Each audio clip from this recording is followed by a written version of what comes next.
नमस्कार, आप देख रहे हैं इंडिया न्यूज और मैं हूं आपके साथ सचिन दुबे। स्वागत है आपका हमारे इस खास कार्यक्रम हल्ला बोल में। आज हम हल्ला बोलेंगे रेप की घटनाओं पर। प्रदेश में आए दिन रेप के मामले लगातार बढ़ते ही जा रहे हैं। पहला मामला राजधानी जयपुर से है, जहां एक युवती के साथ गैंग रेप किया गया। वही दूसरा मामला भरतपुर से है, जहां किशोरी से सामूहिक दुष्कर्म किया गया। 5 आरोपियों के खिलाफ नामजद मुकदमा दर्ज कराया गया। अब सवाल यह उठता है कि आखिर कब तक ऐसे रेप की वारदातें बढ़ती रहेंगी। अब कुछ ही देर में आपकी टीवी स्क्रीन पर कुछ नंबर फ्लैश होंगे, आप हमें कॉल कर सकते हैं और हमारे साथ जुड़ सकते हैं और हल्ला बोल सकते हैं। तो चलिए जुड़िए हमारे साथ और फोन कीजिए और हल्ला बोलिए।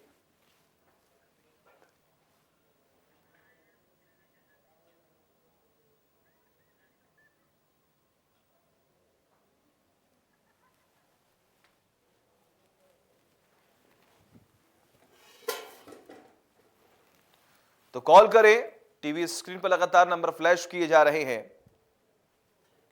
आपको जानकारी दें कि एनसीआरबी की रिपोर्ट में भी साफ तौर पर यह जिक्र किया गया था कि प्रदेश में महिलाओं के साथ दुष्कर्म की वारदातें बढ़ती जा रही हैं और एक तरफ लगातार प्रशासनिक अधिकारियों की तरफ से यह साफ तौर पर जिक्र किया गया है कि हम सख्त एक्शन ले रहे हैं, महिलाओं की सुरक्षा को लेकर काम कर रहे हैं। लेकिन वहीं दूसरी ओर महिलाओं के साथ दुष्कर्म के मामले बढ़ते ही चले जा रहे हैं।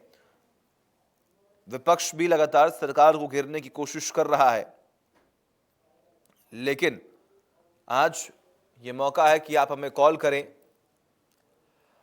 और आप बताएं कि आखिर इन तमाम मामलों को देखने के बाद आपके मन में, आपके जहन में क्या सवाल उठते हैं और आखिर इन तमाम समस्याओं का समाधान हो तो हो कैसे। क्या कानूनी तौर पर कुछ बदलाव करने चाहिए या फिर ऐसा कौन से एक्शन लेने चाहिए कि लोगों के अंदर, ऐसे दरिंदों के अंदर खौफ पैदा हो कि ऐसी वारदात को अंजाम देने से पहले वो कई बार सोचें। आप भी हमारे साथ हल्ला बोलिए, क्योंकि लगातार कई ऐसे मामले हैं जो एक एक कर सामने आ रहे हैं और अब महिलाओं का, बेटियों का, बच्चियों का घर से बाहर निकलना दुश्वार हो गया है। एक खौफ का मंजर, एक डर का माहौल देखने को मिल रहा है। आज आप जुड़िए हमारे साथ, आपकी टीवी स्क्रीन पर लगातार नंबर फ्लैश हो रहे हैं, हमें कॉल कीजिए और अपनी राय जरूर रखिए, क्योंकि जिम्मेदारी हमारी, आपकी, प्रशासन और सरकार की है कि हम मिलकर ऐसे दरिंदों को सबक सिखाएं, अपनी आवाज को बुलंद करें। यह मौका है। आपकी टीवी स्क्रीन पर लगातार 2 नंबर फ्लैश हो रहे हैं, आप हमें कॉल कर सकते हैं, हमसे बात कर सकते हैं, अपनी राय रख सकते हैं।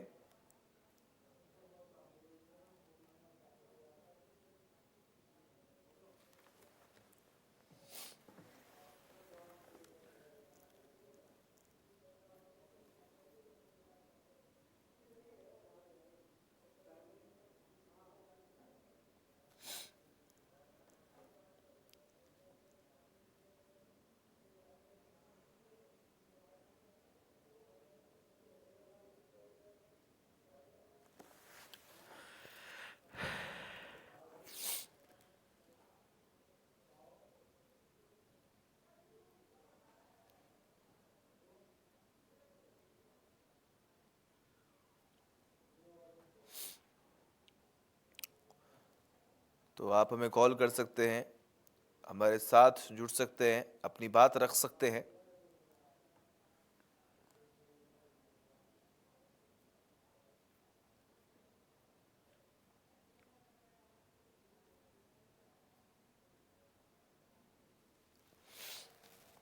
महिलाओं के साथ रेप की वारदातें, दुष्कर्म की वारदातें लगातार राजस्थान में बढ़ती जा रही हैं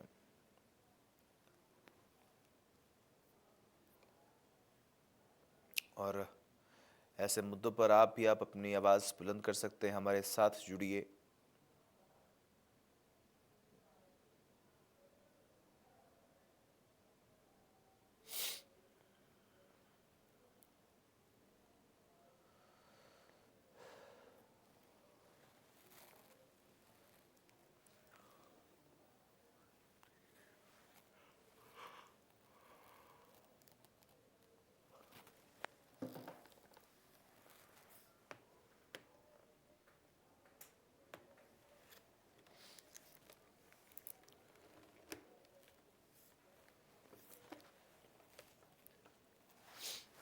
बड़ा सवाल ये है कि आखिर कब सुरक्षित होंगी महिलाएं।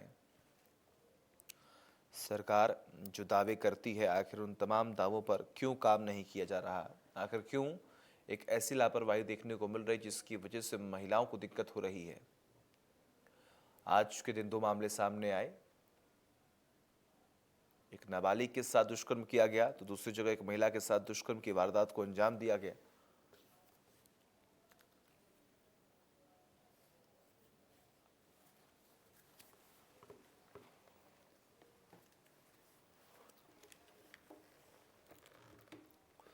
आपकी टीवी स्क्रीन पर लगातार नंबर फ्लैश हो रहे हैं।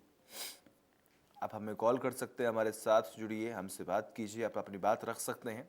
हमारे साथ एक दर्शक अनिल जुड़े हुए। अनिल जी, बहुत बहुत स्वागत है आपका। कहाँ से हैं आप? जी बोलिए। जी मैं कह रहा था सर, जैसा कि आजकल ये चल रहा है अपने ये रेप के खिलाफ अल्लाह बोल जो आपका एक कार्यक्रम है, इसमें मैं भी एक अध्यापक हूँ सर, और सरकारी विद्यालय का। और मैं देख रहा हूँ अपने राजस्थान में मतलब इस तरह के बहुत ज़्यादा केसेस हो रहे हैं, और इस मामले को लेकर हमें भी आप, और हम लोग चाहते हैं कि भाई किस प्रकार हमारी महिलाएं और बेटियां सुरक्षित हो। उसके लिए हमें सबसे ज़्यादा जो अपनी शिक्षा है और नैतिक शिक्षा, जो नैतिक शिक्षा के ऊपर हम लोगों ने बहुत कम ध्यान दे रखा है। हाँ। और सबसे ज़्यादा ये है कि विद्यालयों में जो बच्चों को जो पढ़ाया जा रहा है उसमें नैतिक शिक्षा आजकल बहुत कम हो गई। पिछले हमारे ज़माने में जब हम पढ़ते थे तो नैतिक शिक्षा के पाठ, नैतिक शिक्षा की किताबें, तो बच्चों में क्या है कि उस तरह की भावना और नैतिक शिक्षा का प्रचलन होना जरूरी है। इससे से क्या होगा कि सर कि आने वाले समय में जो पीढ़ी होगी वो थोड़ी सी सुधार होगा। इसके अलावा जो विद्यालय हैं, स्कूल है, जो बड़े बड़े स्कूल है जिनमें भी इस तरह की घटनाएं हो रही है छेड़छाड़ की, तो उनमें भी सीसीटीवी कैमरे और सरकार को इस तरह के प्रबंध करने चाहिए ताकि किसी भी प्रकार का कोई भी अपराध घटित होता है तो उसको उसका सही संज्ञान लिया जा सके और उसका सही तरीके से उसका निर्णय किया जा सके, न्याय हो सके। तो मेरा ये कहना है दोनों चीजों के बारे में, एक तो नैतिक शिक्षा और एक विद्यालय में सुरक्षा प्रबंधन सरकार की ओर से बहुत ही आवश्यक है सर। बिल्कुल। और जिस तरीके से आपने जिक्र किया कि एक शिक्षा जो है वो काफ़ी मजबूत होनी चाहिए, खासतौर पर नैतिक शिक्षा भी लोगों को मिलनी चाहिए। उन्हें मालूम होना चाहिए कि आखिर क्या गलत है और क्या सही है। बहुत बहुत शुक्रिया आपका जुड़ने के लिए अनिल जी। और जैसे अनिल जी ने भी अपनी बात रखी है, वैसे और भी जितने दर्शक हमें देख रहे हैं वो अपनी बात रख सकते हैं। हमें कॉल कीजिए, जुड़िए हमारे साथ और अपनी बात ज़रूर रखिए।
हमारे साथ रामसू जुड़े हुए हैं। रामसू जी, आपका बहुत बहुत स्वागत है। बोलिए, क्या बोलना चाहते हैं?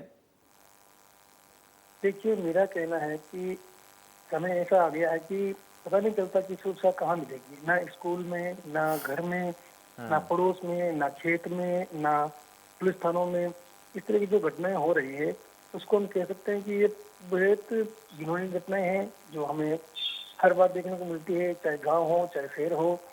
अब समझ में नहीं आता कि इस तरह की घटनाओं को रोका कैसे जाए। हालांकि जहाँ तक बात करें एजुकेशन की, तो जरूर जो बच्चे स्कूल जाते हैं, कॉलेज तक पहुंचते हैं, उनको जरूर हो सकता है वहाँ पर समझाया जाए, पढ़ाया जाए, उनको मेंटलिटी को थोड़ी चेंज करने की कोशिश की जाए। लेकिन उसके बावजूद भी घटनाएं जो है ये दिन ब दिन न केवल राजस्थान में बल्कि अलग अलग राज्यों में हमेशा होती आई है। तो ये सबको दिमाग को झकझोर देने वाली घटनाएं हैं। चलिए, बहुत बहुत शुक्रिया रामसू जी, आपने अपनी बात रखी।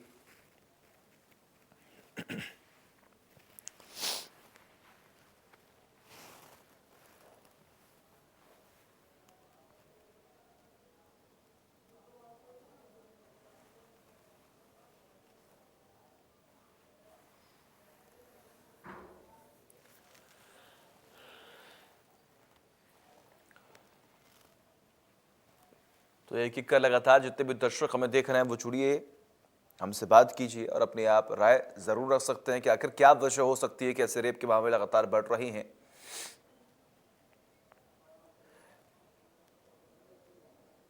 इंसान रूप में घूम रहे दरिंदे आखिर क्यों ऐसी वारदातों को अंजाम दे रहे हैं, आखिर उनके अंदर क्यों कानून का खौफ नहीं है, इसके पीछे की वजह क्या है? आप हमें कॉल कर सकते हैं और अपनी राय जरूर रख सकते हैं।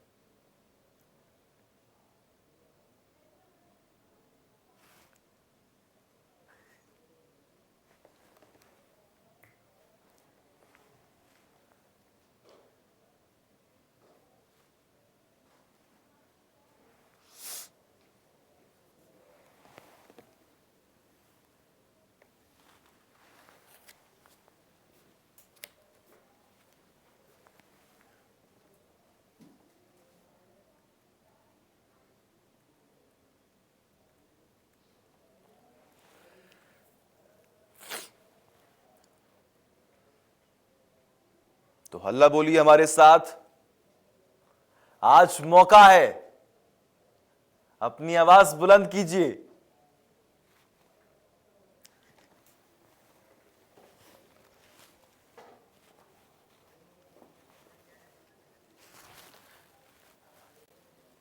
हमारे पास बहुत कम समय है, आप जुड़ सकते हैं हमारे साथ।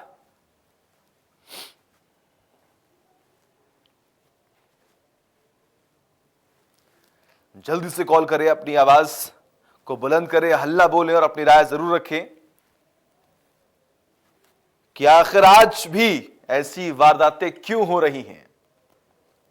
बड़ा सवाल यह है कि सरकार की तरफ से तमाम कानून बनाए जा रहे हैं, सख्त एक्शन लिया जा रहा है, लेकिन उसके बावजूद भी कहीं ना कहीं कोई लूप होल है जिसकी वजह से ऐसी वारदातें बढ़ रही हैं। और इस पर सरकार या प्रशासनिक अधिकारी मौन क्यों हैं?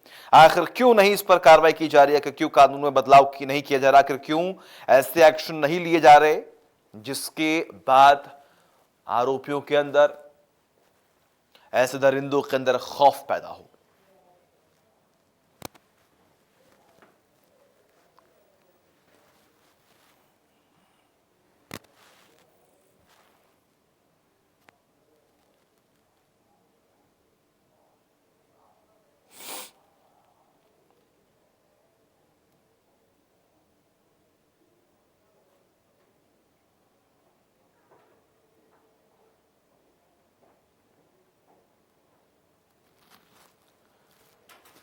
तो कॉल करें, हल्ला बोले, आज ही मौका है आपके पास।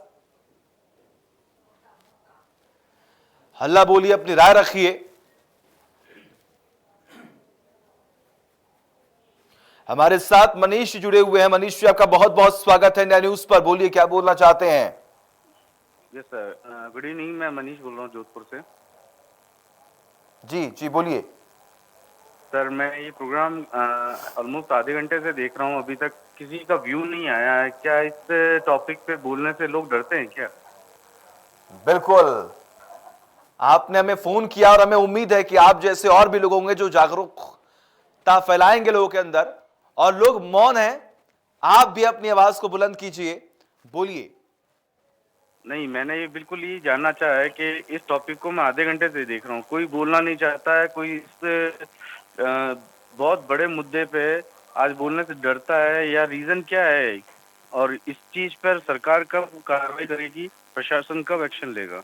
बिल्कुल मनीष जी, बिल्कुल मनीष जी। देखिए, और इसीलिए हम ऐसे मुद्दों को लेकर आते हैं कि आम जनता जो है वो बिना डरे अपनी आवाज को बुलंद करे, और आपने वो हिम्मत दिखाई है मनीष जी। इसलिए हम आपको शुक्रिया अदा करते हैं, हम आपका शुक्रिया अदा करते हैं कि आपने अपनी आवाज बुलंद की और आपने अपनी बात रखी कि आखिर लोगों के अंदर क्यों खौफ है, आखिर क्यों वो अपनी आवाज बुलंद नहीं करते हैं। अगर प्रशासनिक अधिकारी गलत कर रहे हैं तो उनके खिलाफ भी आवाज बुलंद करनी चाहिए। तो ये मुद्दा मत दिखाने का नहीं है, ये मुद्दा ये है कि इस पे सॉल्यूशन। बिल्कुल, बहुत बहुत शुक्रिया मनीष जी, आपने अपनी बात रखी और सॉल्यूशन को लेकर ही हम बात कर रहे थे कि कहीं ना कहीं अंत में जाकर जब ऐसी समस्याएं सामने आती हैं तो आखिर इनका समाधान कैसे होगा, आखिर क्या बदलाव करने चाहिए कि ऐसे दरिंदे खौफ खाएं कानून से। चलिए वक्त छोटे से ब्रेक का, खबरों का सिलसिला लगातार जारी है।